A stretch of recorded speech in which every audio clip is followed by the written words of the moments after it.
Hello, everyone. Welcome back to Speak English Daily, where we make English learning simple and actually enjoyable. I'm Mark. And I'm Emma. Emma, I need to tell you about my most embarrassing travel moment.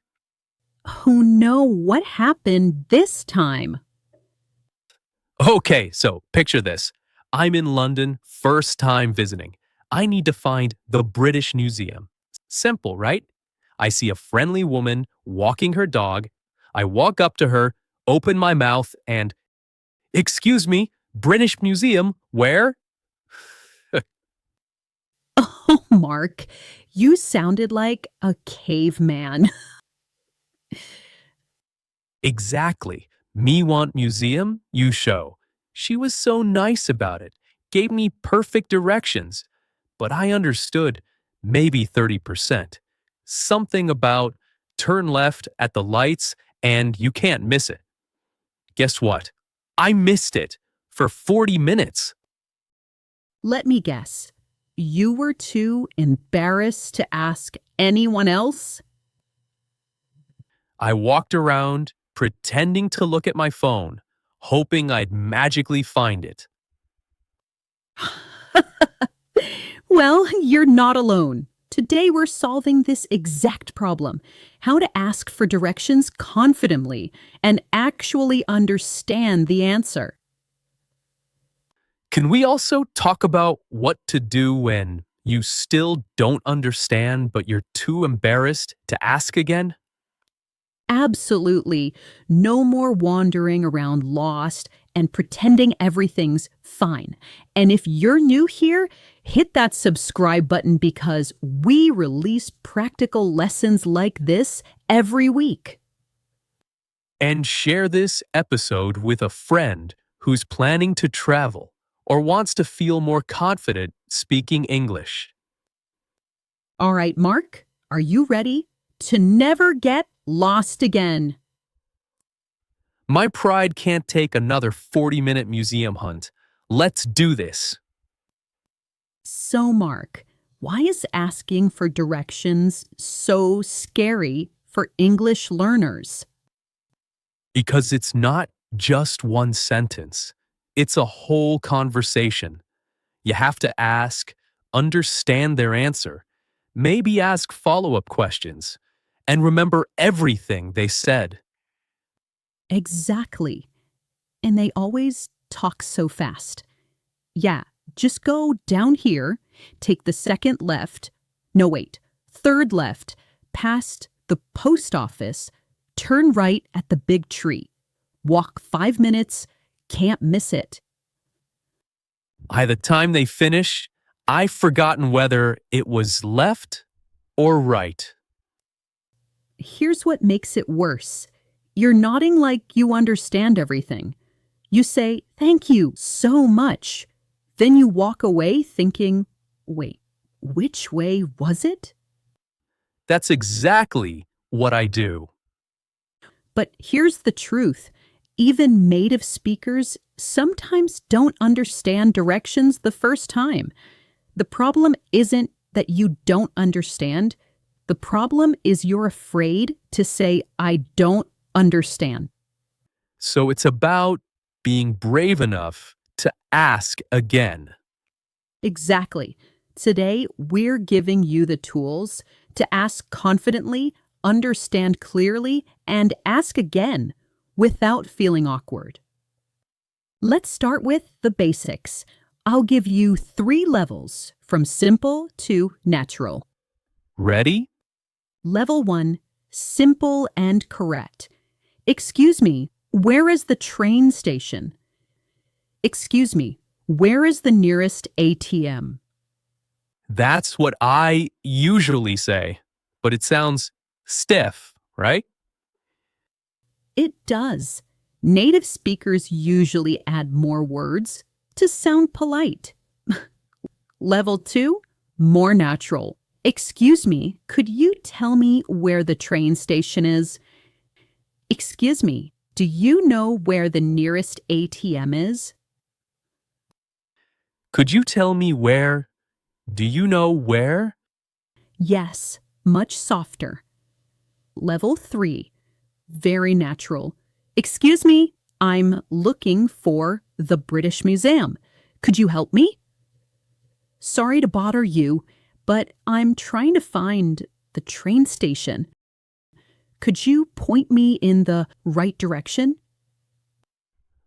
Point me in the right direction. I like that. Notice you're saying I'm looking for or I'm trying to find. It sounds like a real conversation, not a quiz question. What if I'm really lost and have no idea where I am? Say this. Excuse me, I'm a bit lost. I'm trying to get to Oxford Street. Am I going the right way? Or, sorry, I'm completely lost. How do I get to the city center from here? So it's okay to admit I'm lost? Absolutely. People want to help. Saying I'm lost makes them more sympathetic. Now, the scary part, understanding the answer. Here's the secret. You don't need every word. You need the T words. Keywords? Yes, listen carefully. Basic movements, go straight or keep going straight. Don't turn, continue forward. Turn left, turn to the left side.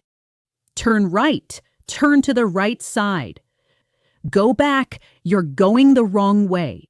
Return. Those make sense. Important landmarks. Past means you'll walk past something, don't turn there. Example, go past the post office. At means when you reach this place, do something. Example, turn left at the traffic lights. Next to, beside something. Across from or opposite, on the other side of the street.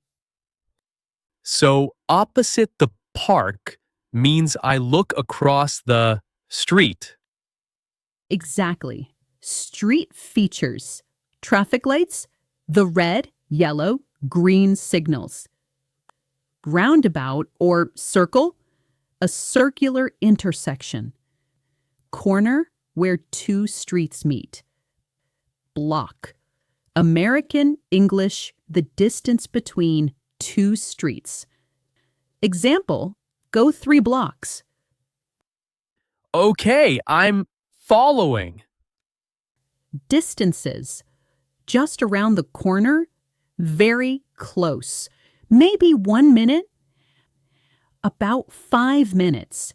Walking time estimate. Down the street. Continue on this street. And you can't miss it. It's very easy to find. I've missed many. You can't miss it places. We all have. Now, real example, listen. Okay, so go straight down this road for about 5 minutes. You'll pass a coffee shop on your left. Keep going until you see the traffic lights. Turn right at the lights. The museum is on your left. Big white building. Go straight. 5 minutes. Coffee shop. Turn right at lights. Museum on left. Perfect. You got the main points. Here's what you do. Listen for action words. Go, turn, pass. Listen for left or right. Listen for landmarks, coffee shop, traffic lights. Everything else is extra. This is the most important part. It is completely okay to not understand directions the first time. I needed to hear that. Stop nodding when you're confused. Here's what to say. Sorry, could you repeat that more slowly? I'm sorry, I didn't catch that. Could you say it again? Could you say it again? Simple enough. If you understood, Some, but not all? Sorry, you said turn left at the traffic lights? Wait, was it the 2nd Street or the 3rd Street? You're repeating what you heard to confirm. So they'll correct me if I'm wrong. Exactly. And if you still don't get it, I'm sorry, my English isn't very strong. Could you just point me in the right direction? Or could you show me on a map? Then pull out your phone with Google Maps. Visual help. That's smart. And Mark, most native speakers would rather you ask again than walk away confused. Also ask, is it far? Can I walk there?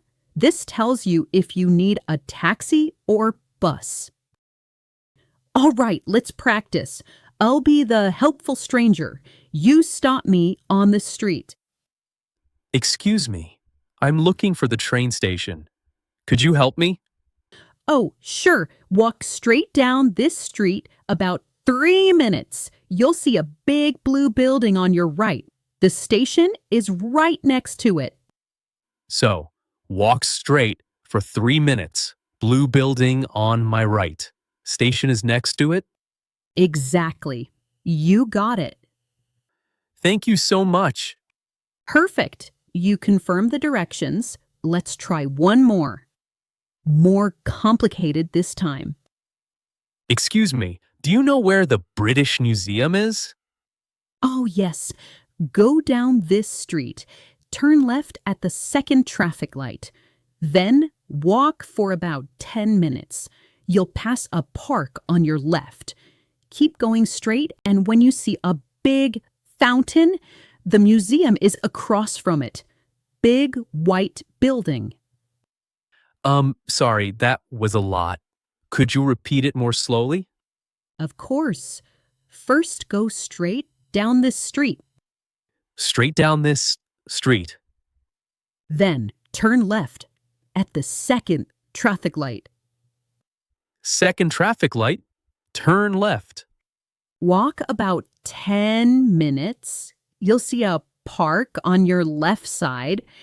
Keep going until you see a big fountain. The museum is across from the fountain. So, fountain, museum is across the street? Exactly. White building, very big. Perfect. Thank you. Is it easy to walk? Yes, very easy. Straight path. Great. Thanks again. Mark, that was excellent. You asked them to slow down. You confirmed each step. And you even asked if it's easy to walk. That's exactly what you should do. I feel like I could actually do this in real life now. Before we finish, let's cover the most common mistakes. Yes, please. Mistake number 1, being too direct. Some learners say, train station where? Always add excuse me at the beginning and could you or please to be polite. Fixed version, excuse me, could you tell me where the train station is, please? Excuse me, could you tell me where? Mistake 2, forgetting to say thank you during the conversation. Say, oh, I see, thank you, or that's helpful, thanks, while they're helping you. So I'm showing appreciation during not just at the end?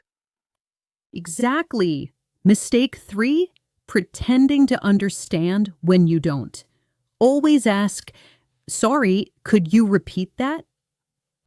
I promise I'll ask. Mistake 4, not using landmarks. If you need to describe where you're going, use landmarks. I'm trying to find a restaurant near the big red bridge. Much clearer than just a street name. All right, Mark. Final tips for confidence. I'm ready.